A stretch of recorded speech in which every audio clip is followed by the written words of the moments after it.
Hello.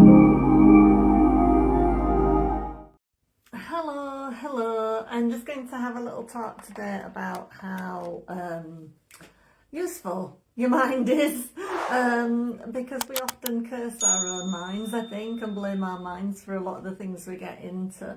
And we forget that if you take the ego out of the equation, for the most part, your mind, actually your subconscious mind, it really just wants to help you. It's the part of you inside that knows that anything is achievable, anything is doable, and it kind of hangs out back there waiting for you to give it some clear direction. And sometimes, because you're not very clear in your directions, it gets up to all kinds of weirdness and creates all manner of strange things back there in its idle way of taking notice of what consciously you are saying. And you imagine consciously, when you're listening to that ego mind inside, you're telling yourself a lot of confusing, kind of negative things. And subconscious mind is just sat back there listening to all of this, thinking, is this what they really want right now? How am I going to achieve all of that? What is that going to look like? And then you find yourself with some weird thing going on that you've no clue how you got. And it's because subconscious mind has been left to listen to all this nonsense ramblings that goes on in your conscious mind. So it's really important to remember all the time that I was saying to somebody yesterday on a call, because she asked me, do I think that anybody can be hypnotized? And the answer to that is yes, if you are willing to be hypnotized. If you're going to fight it, there's absolutely no point me trying, because hypnotherapy works because you want it to work. So, ideally, if you're going to come for hypnotherapy, we want you to, if I were to ask you the question out of 10, how much do you want this change? We want you to at least be saying 8, 9, 10. If you're a bit on the fence and you're going to go off and question it all, then maybe you're not going to get such a great result. So our results are dependent on you and how willing you are to be open-minded to the process. But as for can anybody be hypnotized? Yes, basically, because we're doing it all the time on our own anyway. It's like if you get lost in a book, then you're in a form of hypnosis.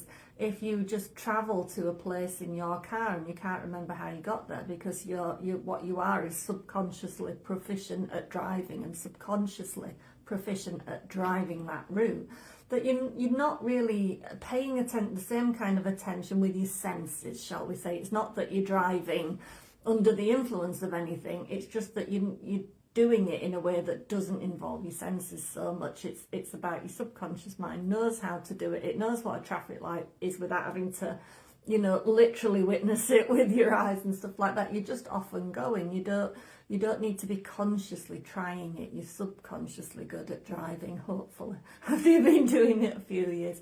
And it's that same thing of like when you go into the movies and you maybe go in daylight and you come out in the dark and you think, oh gosh, I can't believe it's dark out, because hardly any time seems to have passed.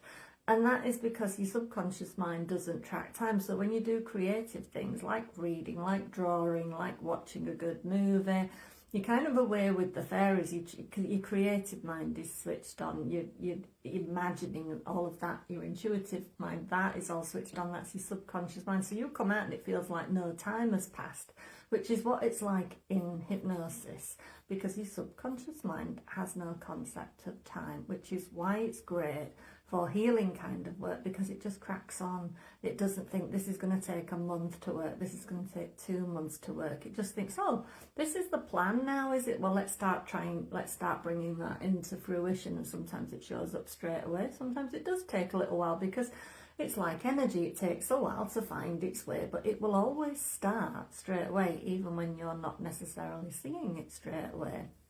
So yes, pretty much everybody can be hypnotized, as long as you don't actively resist it or throw roadblocks to yourself. You can be skeptical, but as long as you're willing to say, I'm going to give it a shot, then yes, you can be hypnotized.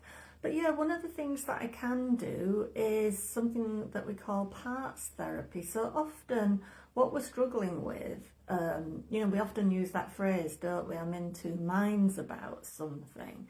Or you might have many minds about something, because you might dearly want something, or you might have a goal in mind, but you might have all of these objections inside as to why it maybe isn't a good idea, because it's that thing of, even things that we really, really want, if we haven't had them before, those things, that success, having more money, having a better job, they aren't familiar.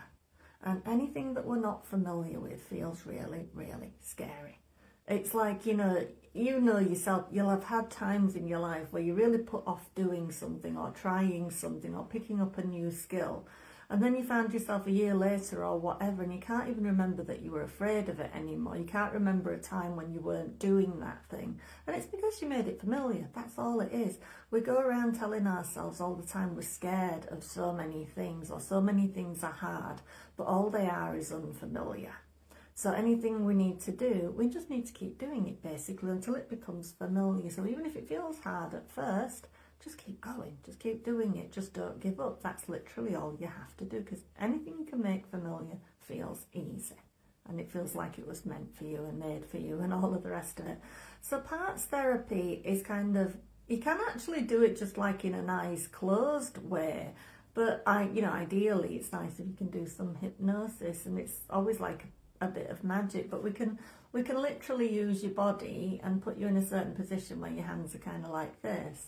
And it will put you into hypnosis and ask your subconscious mind to pop out, if you like, the part of you that is in turmoil about whatever it is. So the part of you that's struggling or that's throwing up roadblocks. And we can ask you in hypnosis to pop it out into your left hand, say. And what you will often witness in hypnosis is there's a little tiny thing that's as if the thing has literally jumped out, because you're in your visual state and your body is responding to your subconscious cues. And it's like, oh, you might just get a little finger wobble or something that indicates there's been something pop out. And then we can have your mind pop out the creative, problem-solving part of your mind, the part of your mind that knows you can do anything. And then through a little process of encouragement and just your own will for change, what will happen is your hands will start coming together like so. So you'll have the part of you that's objecting and the part of you that can solve anything. And they come together like this in hypnosis. And they meet in the middle. And what is going on there is that is giving your mind a chance to figure out and creatively problem solve how it's going to make all of those things feel so much easier, how it's going to start.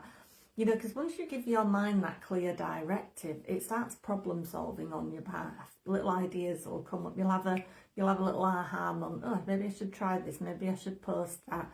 Maybe I could do it this way. Maybe this might feel easier. You'll have little moments through the day when you just have a bolt out of the blue. And the magic of it is that is your subconscious mind, because your mind has this wonderful ability that it has to answer a question.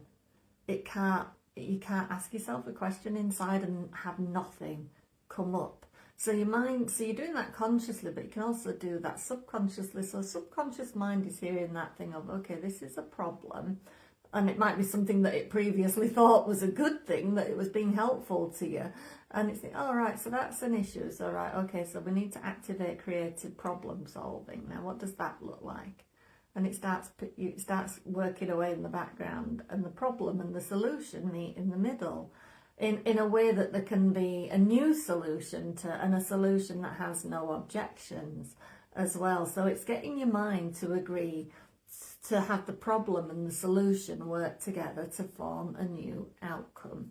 So it's a really powerful tool to use, particularly in hypnosis, but it can even work if you just want to do it in a nice closed kind of way, because we give ourselves such a hard time all the time. But the most important thing we ever have to remember is that thoughts are everything.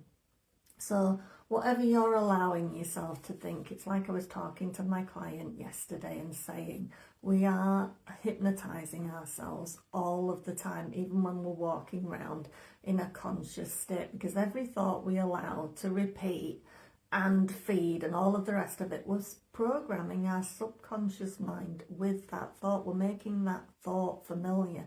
So if that is a negative thought, that is a real problem. So that's why it's really important to switch up every thought. And it is work. It takes practice. It takes recognizing that you're in a negative state and saying, I'm not going to allow this. How can I switch up my energy? How can I change my thinking? How can I look at this in a different way? How can I just take a deep breath, push it aside, and just allow for something else to come in?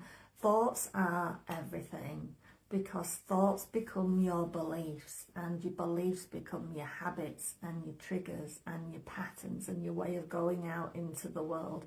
And the way that you go out into the world with the burdens of all of that, if they are negative, then you're going to have negative things happen to you, and you won't have what you want out of life, and your relationships won't go so well, and that will give you more negative feedback. So that's why thoughts are everything. Thoughts literally are everything.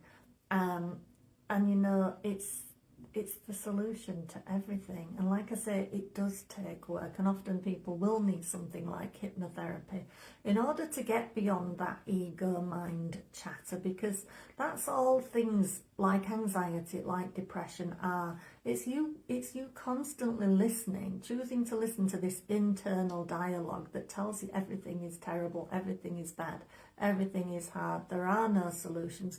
It's all that ego mind chatter, and your ego mind likes to be in a fight. It likes to be in a battle. It likes right and wrong, good and bad, punisher and punished, you know, who's responsible, who's not responsible, who's a victim, who's not a victim, all the rest of it. It loves all that, but it creates a really negative picture of the world. It creates a world where everything feels hard, where you don't get what you want, where you are downtrodden and you shouldn't try, and all of the rest of it. So that's why we need as many tools as possible that get us out of that monkey mind chatter, and believing that that is real and that is the only way.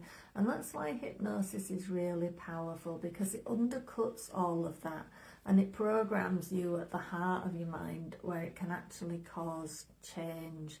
And you'll see it show up in all kinds of magical ways that just have felt so easy. You know, a recent client of mine, and she's only young, has done so much in 3 weeks. It's just incredible. And in those first few days, it would be fair to say she was going, oh, I don't know about this. It's a bit boring doing the recording. I don't know if I like it. I don't know if it's going to do anything. But she kept up with it, and she responded to every email of mine. And she's kind of taken up a big new training course. She's made major life changes, looking for a new place, doing this, that, the other. Her talk therapist has said she's noticed a real difference in her, and everybody around her has. You know, when you change your thoughts and you allow for that subconscious programming, you make different choices, and you go out into the world and you do different things, and you change your own life for the better. That is the power of it, and it's not as complicated as you think it is. It just needs a willingness on your part. That's all it is. You have to get that creative problem-solving part of your I'm slipping into hypnospeak as I do it, because I'm so used to the phrase, and get that powerful, positive, unconscious, creative problem-solving part of your unconscious mind on board and working on your behalf to find the solution. That's what we need to do. It's as simple as that, as changing your thoughts and finding the right tools to get you there, such as hypnosis and all the various things that I do now that get your mind working to problem solve on your behalf. So you can book a free call with me, as you know, probably by now, hopefully, at www.charmedlifetherapy.co.uk/call, and I do work online or in person here in Caithness. So there's no excuse not to work with me, really. I'm very available. And it does make me laugh, because a lot of my clients come back to me and they can hear my little Yorkshire voice in their minds forevermore, which could be a blessing or could be a curse, but it always tickles me that it's my voice they hear in the head when they hear themselves going to say something negative to themselves, and this little voice kicks in that tells them, don't you dare basically be thinking that. You know, it's quite a nice thing to be doing as a hypnotherapist. All right, that's it, I think, for today. Have a lovely day, a lovely weekend. Coming up to Easter, it's beautiful weather here, and I will speak to you soon. Bye-bye.